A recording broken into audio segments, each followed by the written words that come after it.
우리가 오늘 말씀을 시작하면서 시편 23편 고백을 하면서 말씀을 나누도록 하겠습니다. 제가 3절을 읽으면 여러분들이 4절을 읽어주시면서 오늘 말씀으로 들어가 보도록 하겠습니다. 먼저 3절을 제가 읽습니다.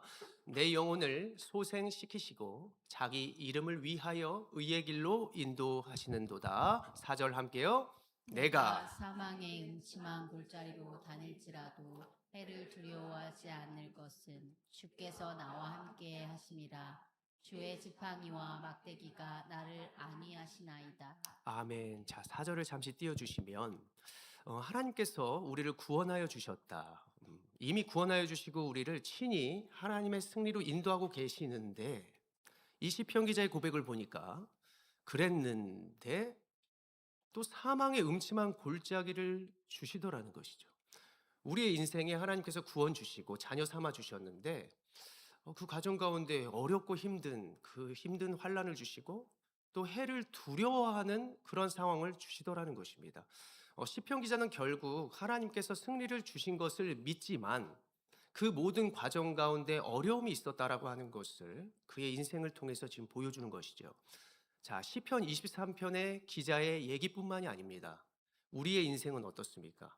이미 구원을 받았는데 왜 어렵지? 왜 힘들지? 왜 내가 이 죽음의 두려움 가운데 때로는 떨고 있는 것이지? 이러한 생각들이 또 우리에게만 있었는가? 그것이 아니라 이제 고린도 교회 성도들에게도 있었다는 것입니다. 여러 가지 두려움, 어려움, 무엇 때문에 사실 그것이 찾아오게 된 것입니까? 죄 때문에 찾아오게 된 것이죠. 죄는 우리가 승리와 생명이 있었는데 그것에 멀어지다 보니까 그것을 다른 것으로 대체하다 보니까 우리에게 두려움이 찾아오게 되더라는 거예요. 처음에는 그것을 만족으로 여기고 믿었는데 살다 보니 어때요? 그 세상에 죄악된 것은 나를 영원히 지켜줄 수가 없는 것이다라고 하는 것을 깨닫는 것이죠. 고린도 교회 성도들도 사실 이 깨달음 이전에 그 해를 두려워하고 어려움의 문제가 있었습니다. 왜 그러냐면 그 당시의 문화와 그 당시의 철학과 그 당시의 영지주의의 사상이 그들의 신앙을 흔들었기 때문입니다. 그리고 영지주의라고 하는 것은 이제 부활을 내 육신은 그냥 맘대로 살아도 된다라고 하는 이 이원론적인 모습들이 있기 때문에 그들의 부활 신앙까지 흔들리게 된 것입니다. 부활은 우리의 구원의 여정 가운데 최후의 승리입니다. 그러니까 구원의 완성, 우리가 죽으면 영원한 생명이 우리의 인생의 끝에 있는 것인데 이것이 흔들리니까 어떻게 돼요? 그들의 목적과 사는 이유가 허무해지고 이유가 없게 되는 것이죠. 자, 우리가 이것을 알기 위해서는 이제 구원의 여정이다, 구원의 과정이다, 전문적인 용어로는 구원의 서정이라고 하는 것을 알아야 할 필요가 있습니다. 자, 구원의 여정은 신학적으로 9가지를 들어서 볼 수 있는데 여러분들 이것을 한번 보십시오. 이것을 잘 알 것이라고도 믿는데요. 저를 한번 따라합니다. 소명, 중생, 회개, 믿음, 칭의, 수양, 성화, 견인, 영화라고 하는 것이죠. 자, 소명은 이제 외적인 소명, 하나님의 부르심이 있는 것입니다. 콜링이라고 하죠. 우리가 학교 종이 땡땡땡 선생님이 불러요. 아이들은 공부하기 싫어도 가는 것입니다. 그 종소리로 인하여 누군가가 또 먼저 나아간 선배들이 있었기 때문에 이 부르심으로 이제 나아가게 되는 것입니다. 그러다 보면 학생이 아니었던 1학년 학생들이 학생이 되어가는 것, 이것이 바로 중생이라고 하는 것입니다. 거듭나는 것이죠. 거듭나는 거예요. 처음부터 부모가 부모답게 아이를 출산한 사람이 어디 있겠습니까? 이렇게 거듭나지는 것입니다. 그러면서 돌아보죠. 내가 부모가 맞나? 내가 학생이 맞나?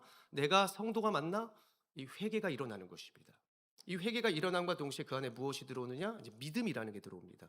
내가 비웠을 때, 내가 헛되게 믿었던 것 비웠을 때 진정한 믿음이 들어오는 거죠. 그러면서 하나님께서 그 믿음 가운데 무엇을 해주시는 것을 알게 해주시냐? 법정적인 용어인데 칭의라고 하면서 너 내 자녀야. 내 자녀다라고 이제 선포해 주시는 거예요. 그렇게 선포해 주시는 것이 인정했을 때 어떻게 돼요? 자녀가 되는 것입니다.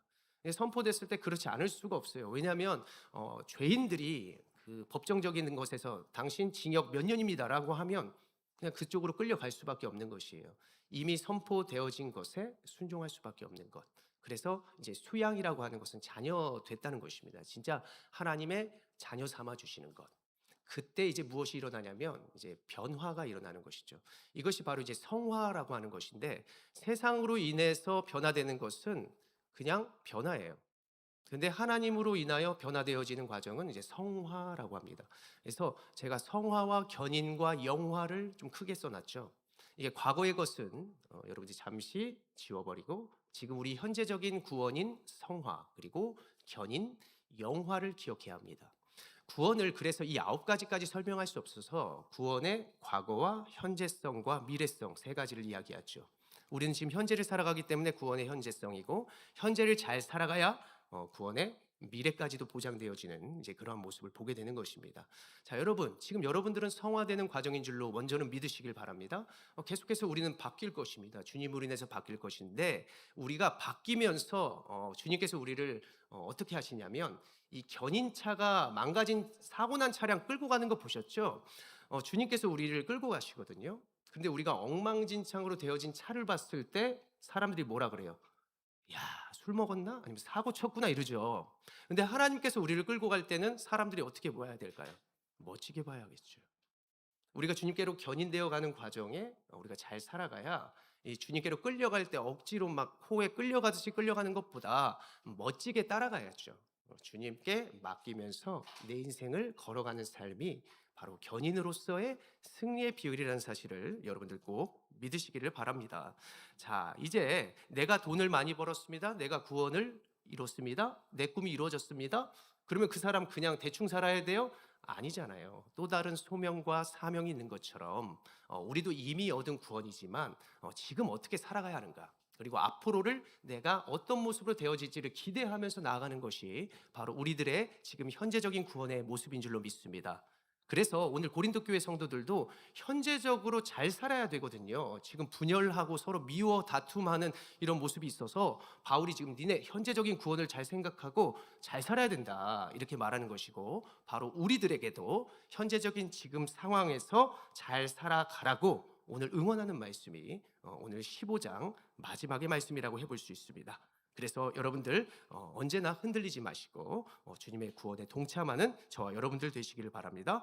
먼저는 이제 구원의 과정 가운데 바울이 우리를 무엇이라고 응원하는지를 우리가 함께 나눠보도록 하겠습니다. 첫 번째로 저를 따라합니다. 자, 첫 번째로 하나님을 예배하라. 네, 이 예배하라라고 하는 것이 어찌 보면은 여러분들 너무나 당연하게 여겨질 수 있죠. 성도 여러분 예배하십시오라고 하는 것이 어찌 보면 당연한 도리처럼 지금 들릴 것입니다. 그런데 칼빈은 말했습니다. 칼빈이라고 하는 학자는 예배는 신앙의 꽃이다라고 했습니다. 신앙의 꽃이다. 그런데 꽃과 나무가 이렇게 그냥 건강하게 피어지나요? 나무는 열매를 맺을 때 그냥 가만히 있는다고 피지 자라지 못하는 것이죠. 그래서 예배는, 어떠한 또 다른 신학자는 예배는 동사다라고 했습니다. 움직이는 것이죠. 예배를 움직이지 않고 편한 자리에서 해서는 안 된다는 것이고, 예배는 하나님께 하는 것입니다. 내가 하는 것. 그래서 저는 저 스스로를 분별할 때 세상에서 오락을 해요. 오락을 1시간 하고, 그리고 내가 친구들과 세상에서 뭐 따드는 것에 땀을 흘렸어요. 그런데 하나님께서 주시는 음성이 무엇이냐면, 야, 너 세상에서도 그런 것, 그 우상을 위해서 예배하고 땀을 흘리는데 나한테 와서는 지금 어떻게 예배하니? 라고 하는 것을 하나님 물으시더라고요. 제가 철이 들고 하나님의 부모의 자녀로서 부모님 앞에 섰을 때 부모님의 눈빛을 보면은 어떤 게 느껴지냐면, 친구가 그리 좋니? 음, 너 술이 그렇게 좋니? 이 여러 가지들을 물으세요. 그러니까 하나님과, 그러니까 영원한 것과 영원하지 못한 것을 비교하게 하시면서 점점 철이 들면서, 그래 내가 세상에서도 이만큼 했는데 하나님께도 예배를 이렇게 좀 해야겠구나. 내 마음가짐이나 그리고 내 모습이나 여러 가지들을 돌아보면서 이렇게 세상보다 좀 더 신경을 쓰고 이렇게 내가 움직이는 것이 예배하는 것이구나라고 하는 것을 깨달았습니다. 오늘 고린도 교회 성도들은 어떻게 예배하고 있었을까요? 그들은 세상의 문화와 개인주의 때문에 철학 사상이 무엇을 가르쳤냐면, 내가 신이다, 내가 주인이다라고 하는 것을 가르쳤습니다. 그래서 내 만족의 예배를 드렸어요. 지난주에는 제가 예배를 드리는 것보다 예배를 한다라고 하는 것이 더 올바른 표현이라고 했죠. 드리는 것보다 예배는 하는 것이다라고 하는 것이죠. 내가 지금 하는 것, 나는 지금 무엇을 하고 있을까? 나를 예배하는가? 세상을 예배하는가? 하나님을 예배하는가? 세상에 열심히 살다 보면 세상 예배할 수밖에 없습니다. 예배가 섬기고 드리는 거라 했잖아요. 내 열정을 드리는 게 예배인데 나는 과연 무엇을 예배했던가? 세상에 열심히 살다 보면 내가 이곳에 와서도 잠깐 한눈을 팔면 나를 예배할 수 있죠. 왜 이렇게 덥지? 왜 이렇게 저렇지? 하나님이 그것을 주신 것은 우리가 성경적으로 봤을 때 하나님과 내가 그것을 하라고, 그리고 그것을 통해 나의 약함을 돌아보라고 하나님께서 언제나 그 모든 환경을 주신다고 했습니다. 예배는 내가 판단하는 것이 아니라 하는 것이죠.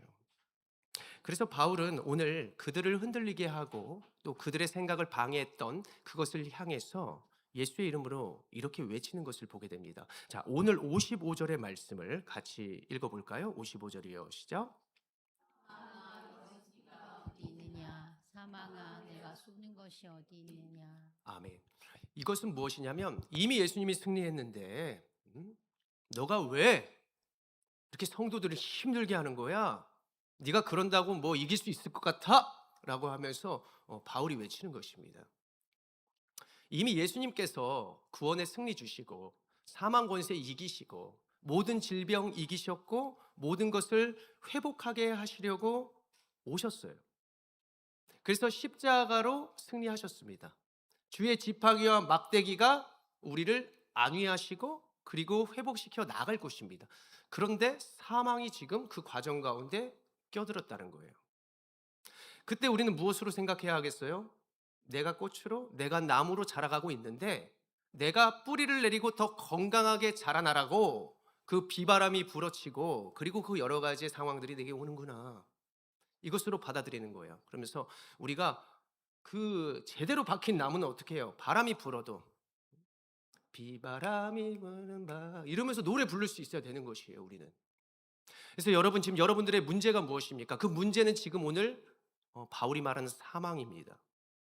죽음이 두렵고 나의 외모가 두렵고 내 관계가 어려워서 어렵고 내 상황의 재정 때문에 어렵고 여러 가지 질병 때문에 어렵고 여러 가지 여러분들의 모습들 두려워하는 그 모든 문제들이 있을 것이에요. 대표적으로 여러분들의 회복을 제가 기대하면서 저를 한번 따라해 보겠습니다. 질병아 물러가라. 문제야 떠나가라. 믿음으로 항상 담대하게 고백할 줄 알아야 됩니다. 이미 얻은 승리인데 우리는 너무 우물쭈물하고 두려워할 때가 많아요. 사람들의 말만 듣고 늑대가 나타났다. 근데 늑대 안 보고 도망치는 거예요. 우리는 다 죽지 않았는데 죽었다 그러고 우리의 장고가 있는데도 한 푼도 없다고 생각하고 우리는 그 모든 부분의 약함을 보는 게 아니라 주님의 강함을 바라보고 움직여야 할 줄 믿습니다. 그래서 우리가 이 예배로 오늘 부르심을 받았다는 것은 여러분 하나님의 과정 가운데 먼저는 승리했다는 사실로 믿으시길 바랍니다. 이 예배를 통해서 우리 스스로를 돌아보고 우리의 스스로를 돌아보면서 약함이 있다면 예수의 이름으로 강함을 선포하고 그러면서 앞으로 살아가면서 주님과 함께 모든 것을 주님께 예배하듯 살아가면 여러분들 모든 풍파를 이길 줄로 믿습니다. 두 번째로 바울이 우리를 응원하면서 과정에 무엇을 하길 원하느냐? 두 번째로 따라합니다. 하나님께 감사하라. 네, 감사는 하나님의 주권과 그리고 하나님의 은혜를 바라는 것이라 했습니다. 하나님의 주권을 인정하는 것은 때로는 어렵죠. 여러분들의 어려움이 찾아오고 여러분들에게 문제가 찾아왔는데 이거 하나님의 뜻이야. 이것을 인정하는 사람만이 감사할 수 있습니다. 그러니까 감사는 하나님의 주권과 은혜를 인정해야 해요. 구원도 마찬가지입니다. 구원도 하나님께 달렸으니까 구원이 된 거지 우리에게 달렸으면 우리 구원받지 못했습니다. 우리 같은 사람이 어떻게 구원받아요? 우리 지금 의심도 많고 세상이 보기에는 우리 그렇게 성도답지 않을 수 있어요. 그런데 주님이 그냥 명하시면 은혜로 구원받는 것, 선물을 받고 그 선물이 내 앞에 떨어졌네. 그것을 붙잡고 여기까지 왔더니 견인되어서 나 지금 성화되는 과정 가운데 동참했다는 말이에요. 음식점에 갔는데 맛있네. 이 맛을 본 사람만이 또 음식점을 찾을 수 있듯이 하나님은 예배로 우리를 불러주시고 지금 이 자리에 주권으로 인도하셨음을 우리는 믿으셔야 합니다. 그래서 하나님께 감사할 수 있다. 감사는 하나님의 주권을 내가 먼저 인정하고 분명한 이유가 있기 때문에 나에게 주셨구나. 그리고 주셨는데도 내 연약함을 생각했을 때 무엇을 생각한다? 지난날에 내가 연약했지만 은혜로 구원받았지. 그러니까 주권을 인정할 때는 인정하려고 그래도 뭔가 부족해요. 내가 지금 아프잖아요. 내가 지금 너무 힘들잖아요. 그런데 인정하래잖아요. 감사하래잖아요. 그럼 무엇을 바랄 수밖에 없어요? 또 은혜를 바랄 수밖에 없죠. 하나님, 나 아픕니다. 인정하는데 도와주십시오라고 고백하는 게 하나님의 은혜를 우리가 기대하는 모습입니다. 그래서 여러 가지의 교회 성도들을 봤을 때에도 하나님의 주권을 인정하기보다는 감사하기보다는 뭐가 많았을까요? 불평이 너무나 많았습니다. 그래서 바울이 오늘 말하는 것은 하나님께 감사하라. 이것은 뭐냐면 지금 주심의 환경을 인정하라. 너희가 지금 비록 죄악 때문에 분열되고 우상들 때문에 하나님과 멀어졌을지라도 그것에서 지금 불평하고 낙심하는 것이 아니라 그 상황도 인정하라. 그러면서 은혜를 구하면 너에게 하나님의 모든 주권의 의미와 감사가 찾아올 것이라라고 하는 것을 바울이 지금 말하는 것이죠. 바울은 성도들에게 이것을 확신하라 하면서 57절의 말씀을 우리가 함께 읽어보겠습니다. 시작.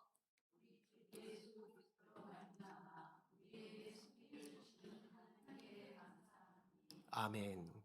지금 성도들에게는 승리가 아직 안 왔습니다. 성도들에게 지금 감사의 거리가 찾아오지는 않았어요. 이렇게 기도하시는 분을 여러분들 보셨을 것입니다. 이미 이루어지지 않았는데 하나님 감사합니다. 이러면서 헌금을 드리면서 미리부터 감사하는 성도들의 기도의 제목을 들어보셨을 거예요. 그렇지 않아요? 서원하는 모습도 있어요. 이 모습이 다 어디서 나타나냐면 하나님 주권 인정하는 것입니다. 내가 넘어져도 인정. 내가 지금 달려가도 인정. 그 인정하는 모습 속에서 여러분 삶을 살면 어떻게 됩니까? 버스를 놓쳐도요, 인정. 제가 하나님의 주권을 언제 믿어졌냐면 그 모 대교가 끊겨서 제가 아시는 분 돌아가셨다고 그랬잖아요. 그 버스 달려가서 잡았으면 누군가는 죽었습니다. 놓치는 것이 때로는 은혜다. 내가 지금 또한 끊기기 전에 달려가는 것도 은혜다. 그 모든 주권이 하나님께 있기 때문에 내 판단과 내 생각으로 되어지는 것만이 사실 감사가 아니라는 사실을 우리는 늘 깨달아야 하는 것이죠. 그래서 모든 과정에 우리에게 필요한 것은 인정과 순종이다. 그러다가 힘들으면 은혜를 구하는 거예요. 나 같은 죄인도 살려주셨는데 하나님 은혜 주셔야 하지 않겠습니까? 그거 믿고 감사 예물 드리고 지금도 감사로 제사 드리고 내가 산제물로 세상이 아닌 하나님께 하나님 믿으니까 인정하니까 내가 어떤 상황에도 지금 예배하는 것 아니겠습니까? 여러분 찬송가 549장 찬송은 이런 찬양의 가사가 있죠. 내 주여 뜻대로 행하시옵소서 온몸과 영혼을 다 주께 드리고 이 가사 아세요? 노래? 어떤 이가 또 말합니다. 목사님 꾀꼬리 같은 목소리로 불러주십시오. 이 세상 고락간 주 인도하시고 날 주관하셔서 뜻대로 하소서. 제가 정말로 힘들 때는 어떻게 했는지 아십니까? 살든지 죽든지 뜻대로 하소서. 3절 가사예요. 모든 핵심에는 마지막에 있습니다. 오늘의 15장에도 핵심이 있죠. 하나님 주권을 인정하라. 뭐 어떤 상황에도 예배하고 하나님 힘들면 마음대로 하세요. 때로는 우리가 연약해서 잔으로 옮겨주십시오. 예수님처럼 할 수 있지만 예수님 바로 무엇이라고 고백해요? 그래도 주 뜻대로 행하소서. 내가 순종하겠습니다. 이 고백 아니겠습니까? 그래서 우리 성도 여러분, 모든 부활의 승리는 이미 결정된 것입니다. 그래서 여러분들이 과정 가운데 넘어지거나 힘든 일이 있어도 그것을 하나님이 꼭 필요하기 때문에 주셨다라고 하는 그 사실을 인정하시고, 그리고 하나님께서 분명히 우리를 은혜로 구원하여 주신 것처럼 우리가 정말 주 뜻대로 하시옵소서라고 고백했을 때 하나님의 은혜가 분명히 우리에게 더하여질 줄로 믿으시기를 바랍니다. 자, 마지막으로 바울은 이렇게 우리에게 말씀하는 것을 보게 됩니다. 같이 읽습니다. 하나님께 힘을 쓰라. 네, 우리가 무엇에 가장 큰 힘을 쓰는지를 먼저 돌아보게 하는 그런 말입니다. 사람은 힘을 쓴다라고 했을 때 모든 것이 시간, 우리의 마음, 그리고 무엇으로 힘을 쓰는지를 돌아보게 합니다. 여러분들이 무엇으로 힘을 쓸까? 어떤 사람은 돈의 권력으로 힘씁니다. 어떤 사람은 외모로 힘을 쓰고, 어떤 사람은 관계로 힘을 쓰고, 모두가 저마다 그 힘을 쓰는 동기와 그 원동력이 다 있더라는 것이죠. 그런데 하나님으로 힘을 쓴 후에 그 여러 가지 세상으로 힘쓰는 사람을 보면 무엇을 깨닫냐, 무엇을 알게 되느냐? 저 사람 쓸 게 없어서 저거 돈으로 저렇게 힘을 쓰는구나. 판단보다 판단에서 이제 긍휼함이 좀 불쌍해요. 돈 아니면 아무것도 아닌 껍데기로 보이게 됩니다. 이제 그것을 무시하자가 아니라 이제 전도를 하다 보면 내가 하나님의 이름으로 딱 세상 앞에 서보잖아요. 그러면 주님의 성령의 충만함으로 여러분들이 항상 세상을 바라보면 그 주님의 권세로 그들의 모습이 보여요. 저것으로 자랑하고 저거 없으면 저 사람은 아무것도 아니라는 것에 긍휼함이 생기는 거예요. 저 영혼에 대한 불쌍함이 생기더라는 것이죠. 자, 오늘 바울과 또 하나님은 고린도 교회 성도들이 이 또 다른 세상에 힘을 주는 것을 보고 그들의 동기와 모든 모습이 죄악된 것에서 나타나는 것을 보면서 제대로 힘을 쓰기를 바랬습니다. 그래서 오늘 그의 지침은 이것이었어요. 58절의 말씀을 한번 보겠습니다. 58절이요. 읽겠습니다. 시작.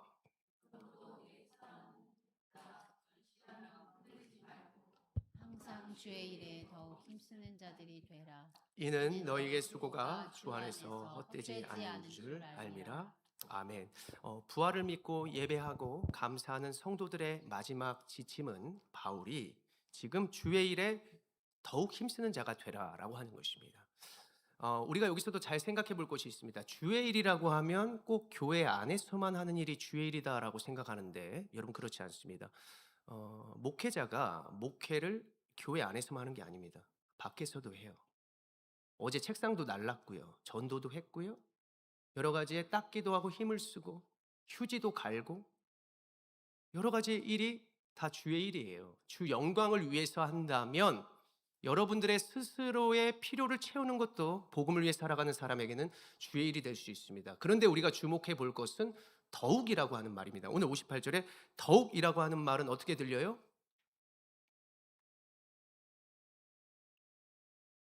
더욱이라는 말. 부담돼요. 얼마나 더 힘을 주라고요, 하나님. 근데 여러분, 우리가 살아보면은 힘을 있는 대로 주는 것이 지혜로운 것인가요? 아니잖아요. 늘 운전하는 사람을 예로 들지만 우리가 악셀을 어떻게 밟아요? 적절히 밟아야죠. 맞게 밟아야죠. 그냥 냅다 밟는 것이 아니죠.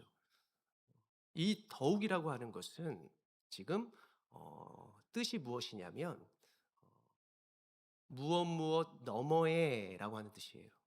그러니까 우리보다 더 완전한 그것에 있다는 거예요. 그것을 바라보고 또는 그것을 통하여 얻는 힘입니다. 지난날에 여러분들이 무엇을 위해서 일을 했을까요?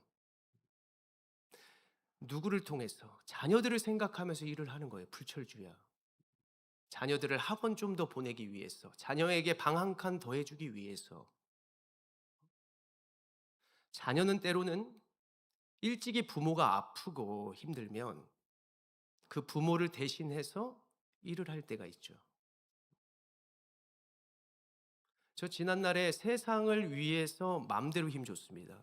10대 때는 브레이킹 댄스 춤춘다고 머리 돌리고 뭐 몸 돌리고 백덤블링 하고 해가지고 지금 비 오면 어떻게 돼요? 제 몸이 이 헛된 데 힘을 써가지고 주님, 내가 이때 그때 이렇게 힘을 줘서 지금 내 뼈가 이렇게 시큰시큰합니다. 가족을 위해서, 우리는 자녀를 위해서, 부모를 위해서 또 우리의 몸을 이렇게 희생시킬 수 있죠. 힘을 제대로 주지 않고 내가 좀 더 일하려고 욕심을 부리다 보면 지금 자녀들의 눈을 쳐다볼 시간도 없고 어찌 보면 너무나 먼 미래의 것으로 생각을 하면서 우리가 지금 사랑을 고백하고 함께 손을 잡고 여행을 떠나야 하는 그 시간도 어찌 보면 너무나 미루고 있는 것은 아닌가. 이 더욱이라는 것은 참 하나님께로부터 오는 지혜와 하나님께서 주시는 그 힘과 모습으로 너희가 힘써라라고 하는 것입니다. 그러니까 무작정 지금 일만 하라가 아니에요. 이 더욱이라는 말은 주님이 주시는 마음으로, 주님이 주시는 지혜로, 주님이 주시는 그 공급함으로 너희가 복음을 위해 살라는 것이죠. 그래서 우리의 자녀들이 아직 믿음에 흔들리고 또 우리의 주변이 나를 지금 바라보면서 견인해가는 그런 우리들의 제자된 모습을 보고 있다면 우리가 어떻게 힘을 주는 것인지. 정말 운동선수들 보면 막 열심히 뭐 메시라고 하는 선수는 열심히 뛰지도 않는데요. 딱 필요할 때만 뛰는데 사람들이 추앙하죠. 그것이 멋입니다. 그것이 힘이고요. 그래서 우리가 멋진 그리스도인이 되려면 정말 주님을 통하여 하는 그 행동, 거기에서 품위가 나오는 것이죠. 감당할 수 없는 권세가 나옵니다. 성령의 충만한 힘이 나오죠. 그래서 많은 부족한 목회자들, 많은 부족한 선교사들, 복음 전도자들과 허리가 휘어져가는 우리 어머니들의 모습 속에서 잠재되어 있는 그 권세와 그리고 그 능력은 이루 말할 수 없는 것이. 그래서 우리가 앞으로 무엇으로 살아가야 할까? 그것은 바로 주님께서 알려주신 세 가지가 있죠. 먼저 믿음, 소망, 사랑. 그리고 이 세 가지 가운데 최후 승리가 무엇이다? 그 소망 끝에 있는 이제 부활 승리라고 하는 것입니다. 그래서 부활 소망이라고 그러는 거예요. 그래서 그 완전한 부활 소망이 있기 때문에 하나님, 내가 오늘도 살아가고 있습니다. 조금이나마 복음을 위해서 살게 하려고 하나님은 지금 우리에게 여러 가지 어려움, 문제들을 주셨어요. 그래야 사람들이 주목하죠. 그래야 우리가 하나님의 은혜를 바라보죠. 내 힘으로 할 수 있다면 그게 무슨 어려움이 되겠습니까? 돈으로 해결해 보려 했는데 돈을 착 힘써서 벌었더니 안 된대요. 돈으로 못 고치는 게 있대요. 어떤 유명한 의사에게 데리고 갔는데요. 못 고친대요. 우리가 이것을 다 경험해 보지 않아도 많은 세상의 모습들을 보면서도 알 수 있는 것이죠. 이렇게 정말 말도 되지 않고 안 되는 그 모든 문제와 상황들은 하나님이 왜 주셨을까? 여러분, 하나님으로 인하여 우리가 회복할 수 있다라고 하는 사실을 보여주시려고 하나님이 여러분들에게 지금 그 상황을 주셨다는 사실을 먼저는 인정하시기 바랍니다. 저를 따라합니다. 우리의 수고가 주 안에서 헛되지 않습니다. 주 안에서 헛되지가 않는다는 사실을 꼭 기억하시기를 바랍니다. 예화를 들려드립니다. 한 과학자가 나비의 한 사리를 이제 관찰하고 있었습니다. 근데 애벌레가 이제 자라 단단한 누에꼬치 속으로 들어갔고 이제 누에꼬치에 구멍이 살짝 나는 거예요. 그 살짝이 난 구멍 속을 바라보니 이제 나비가 그 안에서 나오려고 준비하고 있었습니다. 근데 과학자가 그 나비가 너무나 애처로워서 한참을 지켜보다가 칼로 그 작은 구멍을 이렇게 넓혀줬대요. 이렇게 넓혀줬더니 이 나비가 안에서 너무나 쉽게 나오더라는 거예요. 그때는 막 펄럭거리면서 나왔는데 기뻐서 좋아하는 줄 알았어요. 그런데 한참 지나고 나비는 그냥 땅바닥만 기어다니다가 그냥 죽어버렸답니다.